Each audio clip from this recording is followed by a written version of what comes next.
And surprisingly, that whatever that is eventually would also affect how your genes are being expressed. In other words, that's very, very important. As far as my study is concerned, I figured out that there are two levers to changing and transforming your life for the better or for the worse. Number one is actually the signal that you get through nutrition, and the other two, the signal that you get from your thinking as well as your feeling. And that is why I saw how USANA would be fitting in.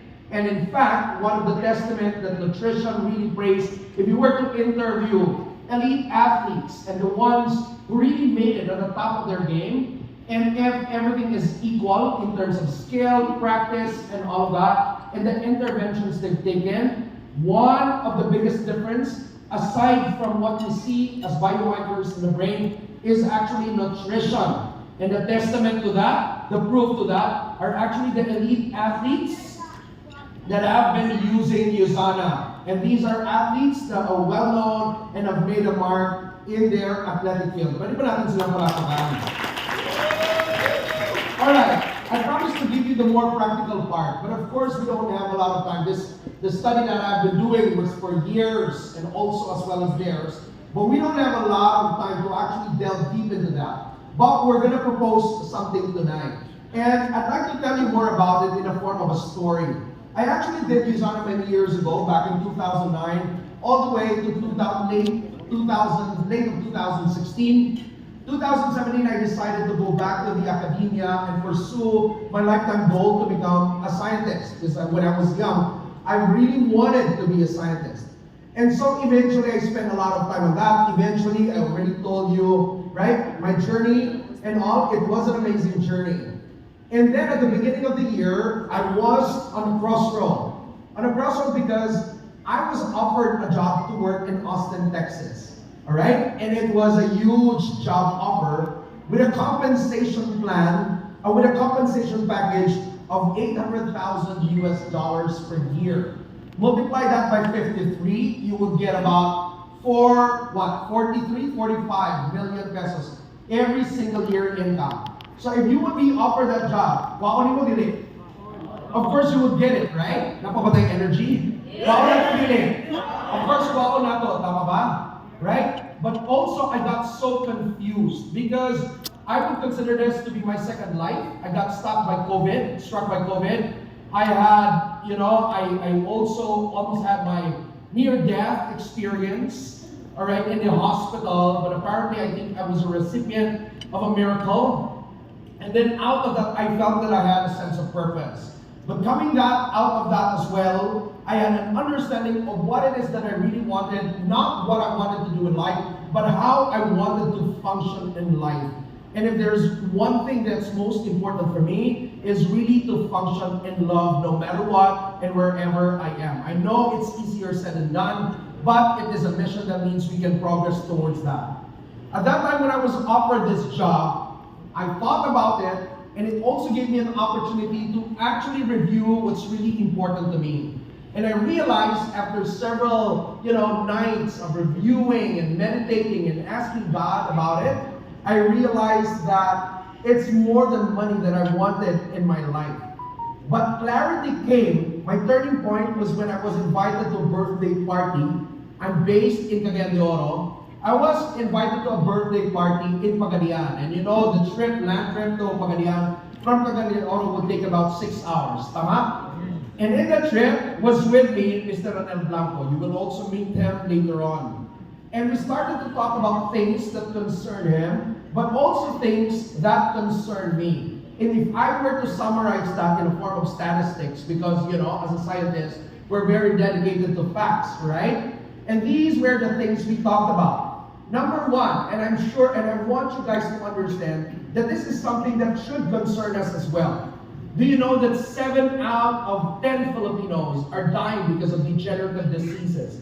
Heart disease, cancer, stroke, these are all lifestyle diseases that could have been prevented if they heard and followed Dr. Delgado earlier in their lives, right? In other words, we can do something about it. It's not something as if there's nothing that can be done, right? this is not our destiny as a nation and also as a people, we can do something about it, and definitely USANA can be a major role in this.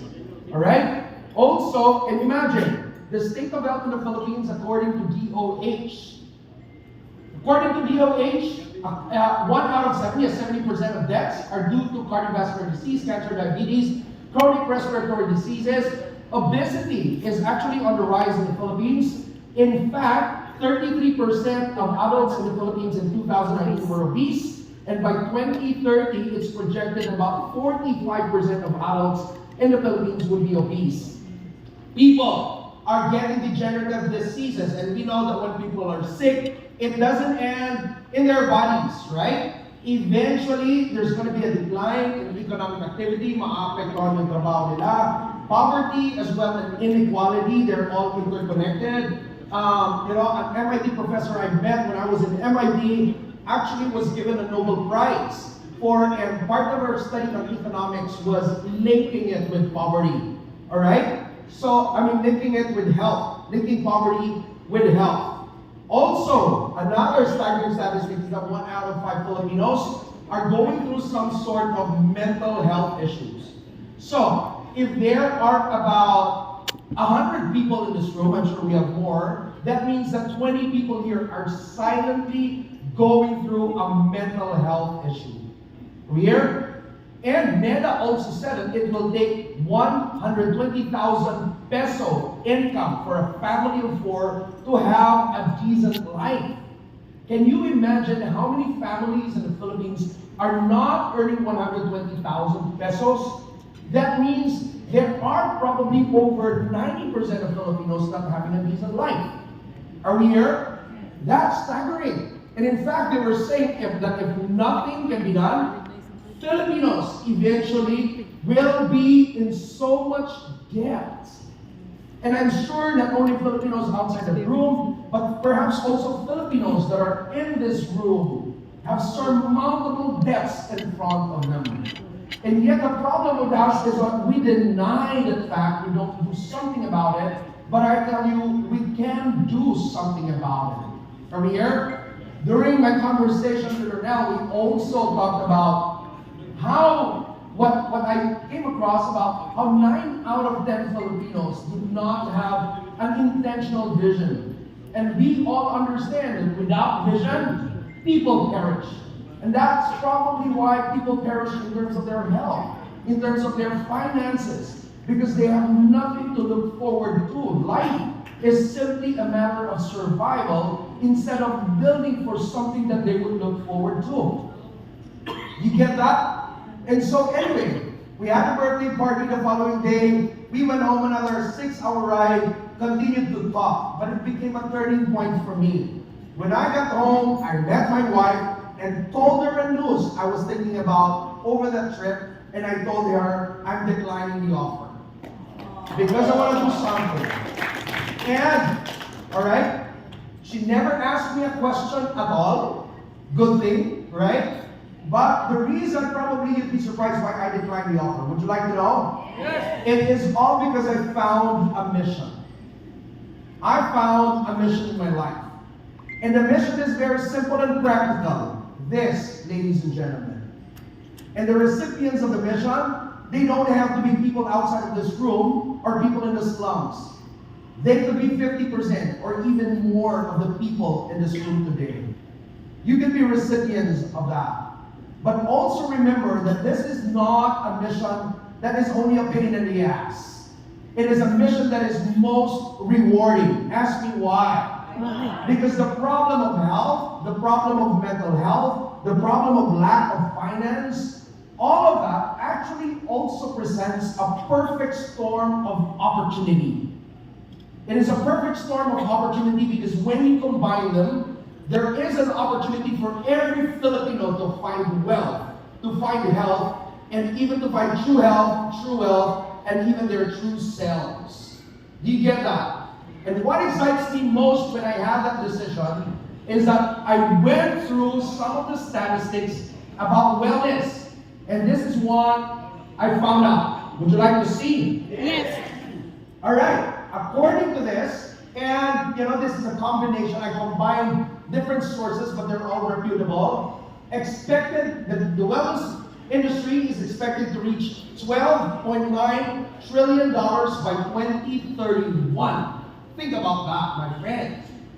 The growth rate of 10.9 is actually faster than the real estate industry and even faster than the car industry. In other words, there is big need and therefore big opportunity in the wellness industry, right? People are recognizing it. And they said that the biggest growth in the wellness industry will be coming from the Asia Pacific, and the Philippines as part of it. Pwede ba natin palakpakan? And the product categories would be dietary supplements at number 1 at 32% by 2025. Next is personal care at 20%, functional foods and beverages at 80%, weight management at 14%. Come to think of it, that's a total of 84%, right? But guess what? As far as USANA is concerned, we all have products in those categories. And as far as Philippines is concerned, we don't just have products in those categories. USANA is also number 1 dietary supplement